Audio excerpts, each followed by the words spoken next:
മസ്തകത്തിൽ മുറിവേറ്റ് ചെരിഞ്ഞ കാട്ടുകൊമ്പന്റെ വാർത്തയിൽ ഒരു അപ്ഡേഷൻ ഉണ്ട്.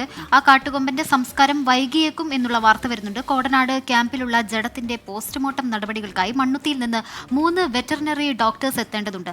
നിലവിൽ ആനയെ ചികിത്സിച്ച ആർക്കും പോസ്റ്റ്മോർട്ടത്തിൽ പങ്കെടുക്കാനാകില്ല. കോടനാട് നിന്ന് അമൽ സുരേന്ദ്രൻ വിവരങ്ങൾ നൽകും. അമൽ, ഗുഡ് ഈവനിങ്. ഇന്നത്തെ ഏറെ വേദനിപ്പിച്ച നിരാശയുള്ള വാർത്തയാണ്, അതിന്റെ അപ്ഡേഷനാണ് വരുന്നത്. ഈ ഡോക്ടേഴ്സ് എപ്പോഴായിരിക്കും എത്തുക?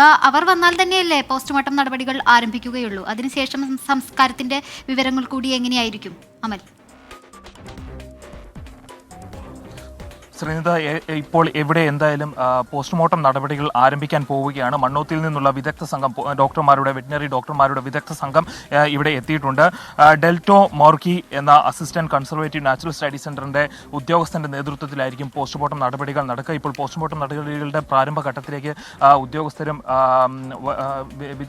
ഉദ്യോഗസ്ഥരും ഡോക്ടർമാരും കടക്കുകയാണ്. ആനയുടെ മൃതദേഹം ഇവിടെ തന്നെ നമുക്ക് കാണാൻ സാധിക്കും. അങ്ങേയറ്റം വേദനിപ്പിക്കുന്ന ഒരു മൃതദേഹമാണ് ആനയുടെ നമുക്കിവിടെ കാണാൻ സാധിക്കുന്ന. ആ മസ്തകത്തിലെ മുറിവിൽ ഇപ്പോൾ തുണി വെച്ച് മുറിവ് മറച്ചു വയ്ക്കുന്ന സാഹചര്യമാണുള്ളത്. ഏതായാലും ഇന്ന് ഉച്ചയൊക്കെ 12 മണിയോട് കൂടിയാണ് ആന കൂട്ടിൽ ചേരുന്ന സാഹചര്യം ഉണ്ടായത്.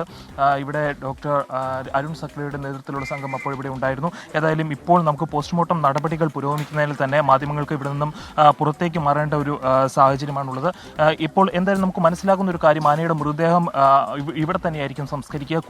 കുഴി ആനയുടെ മൃതദേഹം അടക്കം ചെയ്യുവാനുള്ള കുഴി തൊട്ടടുത്ത് തന്നെ, ഈ കൂട് നിർമ്മിച്ചിരുന്ന തൊട്ടടുത്ത് തന്നെ ഇപ്പോൾ സജ്ജീകരിച്ചിട്ടുണ്ട്. ആനയുടെ മൃതദേഹം കുഴിച്ചിടുകയാണ് എന്നാണ് നമുക്ക് അറിയാൻ സാധിച്ചിരിക്കുന്നത്. ആനയുടെ മൃതദേഹം പോസ്റ്റ്മോർട്ടം നടപടികൾ ചെയ്തതിന് ശേഷം മാത്രമേ എന്താണ് മരണകാരണം എന്നതിനെക്കുറിച്ച് വിശദമായിട്ടുള്ള ഒരു ചിത്രം ലഭിക്കുകയുള്ളൂ.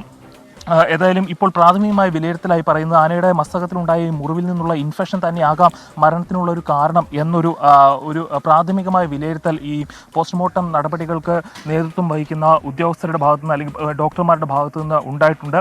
ഏതായാലും കുറച്ച് കൂടി കാത്തിരുന്നതിന് ശേഷം മാത്രമേ പോസ്റ്റ്മോർട്ടം നടപടികൾ നടക്കുകയുള്ളൂ. ഇപ്പോൾ അഭയാരണ്യം നമുക്കറിയാവുന്ന പോലെ ഒരു ടൂറിസത്തിന് പ്രാമുഖ്യം കൊടുക്കുന്ന ഒരു പ്ലേസാണ്. അപ്പോൾ ഇവിടെ നിരവധിയായിട്ടുള്ള വിനോദസഞ്ചാരികൾ ഇത്ര നേരവും ഉണ്ടായിരുന്നു. അതിനാൽ തന്നെ മാധ്യമങ്ങൾക്ക് ഈ ഒരു ഭാഗത്തേക്കും വിനോദസഞ്ചാരികൾക്കും ഈ ഒരു ഭാഗത്തേക്ക് കടന്നു വരാനുള്ള വിലക്കുകളൊക്കെ ഉണ്ടായിരുന്നു.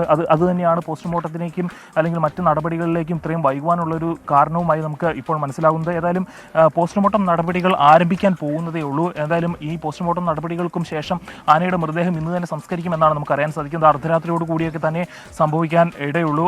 കാരണം നിരവധിയായിട്ട് നിയമവശങ്ങളുണ്ട്, ഫോറസ്റ്റ് വകുപ്പിൻ്റെ നിയമവശങ്ങളുണ്ട്, അതുപോലെ തന്നെ വൈദ്യശാസ്ത്രപരമായിട്ടുള്ള ചില കാര്യങ്ങളുണ്ട്. അതിൻ്റെ എല്ലാം സമയമുണ്ട്. ആ ഒരു സമയത്തിൻ്റെ ക്രമീകരണമെല്ലാം നടന്നു കഴിഞ്ഞ് ആനയുടെ മൃതദേഹം ഇവിടെ അടക്കം ചെയ്യുമ്പോൾ അർദ്ധരാത്രിയോളം കഴിയും എന്നാണ് നമുക്ക് മനസ്സിലാക്കാൻ സാധിക്കുന്നത്. ഏതായാലും വനം വകുപ്പിൻ്റെ അടക്കം ഉദ്യോഗസ്ഥർ, വാഴച്ചാൽ DFO അല്ലെങ്കിൽ കാലടി RFO തുടങ്ങിയ ഉദ്യോഗസ്ഥരെല്ലാം ഇവിടെയുണ്ട്. അവരുടെ എല്ലാം സാന്നിധ്യത്തിലാണ് ഇവിടെ പോസ്റ്റ്മോർട്ടം നടപടികൾ നടക്കുന്നത്. അതോടൊപ്പം തന്നെ ഇവിടുത്തെ തദ്ദേശ സ്വയംഭരണ സ്ഥാപനത്തിലെ ഒരു അംഗത്തിൻ്റെ പ്രതിനിധിയുടെ സാന്നിധ്യവും ഇവിടെയുണ്ട്. അതോടൊപ്പം തന്നെ നിയമപരമായിട്ടുള്ള ഉദ്യോഗസ്ഥന്മാരുടെ സാന്നിധ്യമുണ്ട്. അപ്പോൾ ഇവരുടെ എല്ലാം സാക്ഷ്യത്തിൽ നിർത്തിക്കൊണ്ടാണ് ഇപ്പോൾ ഈ ഒരു പോസ്റ്റ്മോർട്ടം നടപടികൾ നടത്തുന്നത്. ഏതായാലും ഈ ആനയെ ചികിത്സിച്ചിരുന്ന ഡോക്ടർ അരുൺ സക്രിയയുടെ നേതൃത്വത്തിലുള്ള ഡോക്ടേഴ്സിന്റെ സംഘത്തിന് ഈ പോസ്റ്റ്മോർട്ടത്തിൽ ഇടപെടാൻ സാധിക്കില്ല. അതുകൊണ്ട് തന്നെ അവർ രാവിലെ തൊട്ട് തന്നെ ഇവിടെ തന്നെ ഉണ്ടായിരുന്നു. പക്ഷേ ആനയെ പോസ്റ്റ്മോർട്ടം ചെയ്യാൻ അവർക്ക് സാധിക്കുമായിരുന്നില്ല. അതിന് നിയമപരമായിട്ടുള്ള ചില പരിമിതികൾ നിലനിൽക്കുന്നത് കൊണ്ട് തന്നെയാണ് മണ്ണൂത്തിയിൽ നിന്ന് പ്രത്യേക സംഘത്തെ ഇവിടെ കൊണ്ടുവരുന്ന ഒരു സാഹചര്യം ഉണ്ടായത്. അതുകൊണ്ടാണ് ഇത്രയധികം സമയം ഇവിടെ എടുത്തത് എന്ന് തന്നെ നമുക്ക് പറയാൻ സാധിക്കും. ഏതായാലും ഈ കൂട് പൊളിക്കാൻ ഉള്ള ആനയുടെ മരണം സംഭവിച്ച ഏകദേശം 2 മണിക്കൂറിനുള്ളിൽ തന്നെ കൂടിനുള്ളിൽ നിന്ന് അതിൻ്റെ കഴകൾ മാറ്റി നീക്കം ചെയ്തുകൊണ്ട് ആനയുടെ മൃതശരീരം പുറത്തെത്തിക്കുന്ന സാഹചര്യം ഉണ്ടായിരുന്നു. പുറത്തെത്തിച്ച് മാറ്റി നിർത്തുന്ന ഒരു സാഹചര്യം ഉണ്ടായിരുന്നു. അതിനുശേഷം മാത്രമാണ് നമ്മൾ നിരന്തരം ഈ ഉദ്യോഗസ്ഥരോടെല്ലാം ഇതിൻ്റെ വിഷ്വൽസ് പകർത്തണം എന്നാവശ്യപ്പെട്ടപ്പോൾ അവർ നമ്മളോട് പറഞ്ഞത് കുറച്ചുകൂടി കാത്തിരിക്കൂ എന്നാണ്. ഇപ്പോൾ എന്തായാലും സമയമായിരിക്കുന്നു. ഈ ഫോറൻസിക് ഉദ്യോഗസ്ഥർ ഇവിടെ എത്തി. അതിനാൽ തന്നെയാണ് ഇപ്പോൾ മാധ്യമങ്ങൾക്ക് ഇങ്ങോട്ട് പ്രവേശനം ലഭിച്ചിരിക്കുന്നത്. ഏതായാലും അധികം വൈകാതെ തന്നെ ഇപ്പോൾ നമുക്ക് ദൃശ്യങ്ങളിൽ കാണുന്നത് പോലെ തന്നെ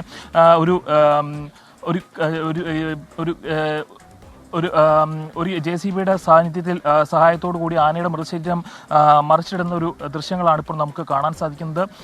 പോസ്റ്റ്മോർട്ടം നടപടികൾക്ക് യാതൊരു തരത്തിലുള്ള മറയും ഏതായാലും ഇല്ല. ഇപ്പോൾ മാധ്യമപ്രവർത്തകരോടെല്ലാം പോസ്റ്റ്മോർട്ടം നടപടികളുമായി സഹകരിക്കണം. അതുകൊണ്ട് തന്നെ പുറത്തേക്ക് പോകുവാനാണ് ഉദ്യോഗസ്ഥരുടെ ഭാഗത്തു നിന്ന് നിർദ്ദേശമുണ്ടായിരിക്കുന്നത്. ശരി അമൽ, അവിടെ മസ്തകത്തിൽ മുറിവേറ്റ ആന ചെരിഞ്ഞ വാർത്ത ഇന്ന് ഉച്ചയ്ക്കാണ് നമ്മളെ തേടിയെത്തിയത്. ഇപ്പോൾ ആനയുടെ പോസ്റ്റ്മോർട്ടം നടപടികൾ ആരംഭിക്കാൻ പോവുകയാണ്. അല്പസമയം മുമ്പാണ് മണ്ണുത്തിയിൽ നിന്ന് വെറ്ററിനറി ഡോക്ടേഴ്സ് എത്തിയത്. 3 അംഗ സംഘമുണ്ട്, ഒപ്പം മറ്റ് ആരോഗ്യ വിദഗ്ധരുമുണ്ട്. ഈ പോസ്റ്റ്മോർട്ടത്തിന് ശേഷമായിരിക്കും ആനയുടെ സംസ്കാരം നടക്കുക. അത് ആ വനപ്രദേശത്ത് തന്നെ തൊട്ടടുത്തായിട്ട് ഒരു കുഴിയെടുത്തിട്ടുണ്ട്. അവിടെയായിരിക്കും ആനയുടെ ജഡം സംസ്കരിക്കുക.